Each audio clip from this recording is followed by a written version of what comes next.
أكتفتي ما دعوت تي في دعوت جت تشوفها كمان يو منهم كلا يو مداغ مني صوف في لفت اللي والفكات تنقرتو ما من أغيتت أنك سينجر وايف سي بربادة تربيته ما garacha beek إنه si fulfaa'e إنه ana أكم جتشو kan jechuun akkam daa'ima kan kee garaa qaba siin jechuu jira أكمين akkamiin jechuun akkam kan keetii siin jechuu jira مانين daa'imni ka garaa hin qabu siif garaacha yoom jechuun akkam urga yoomiti ati nafaana deemu jirti si jaaladhee siif du'aa maal ta'a jettee guyyaa meeqana dhibu jirta kunoo siif garaacha'ee ammaan booda ati abbaa ilmaa ta'uu feetaa wanti ati wanna jettuuf hin jiru. هاي أكم Akkam akkamii gaafii maana gaafatta waan siin jedha jettee kubbaaluu malee.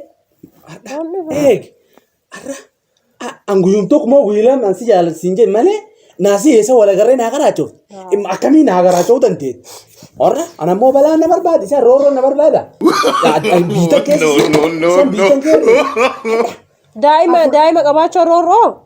أفلان أنت بتبتي يفلا ركودي زي Rafunutti bobba'in abbaa daa'ima taatee naan gammaduu malee maas boochiseetiin. أيوه الحمد لله Alhamdulillah. إنه الحمد لله يا بني كان يا بني إيه إيشان أسي جالس سيجد ماله ناسي ما ولين تاني سيجاراتي سي وني جاراتي كاتاس وتكمان سي والفاي شو مانجتشو Ammati waa kachoo barbaadaa fi ijaa kana gottee bo'oo feetaami. إيه no Beeki ilaalaan siisisaa beek waggaa baay'ee waggaa kudhan siisisaa beek. Fuula nambaratiin yaa anillee adam akkana naan jedhanii miti. Si garaacha yennaan yeroo akkana naan jechuu feeta siisisaa beek. Lafa jala akka ittiin sochoon si tolcha beek. Rooliin hin qalladin.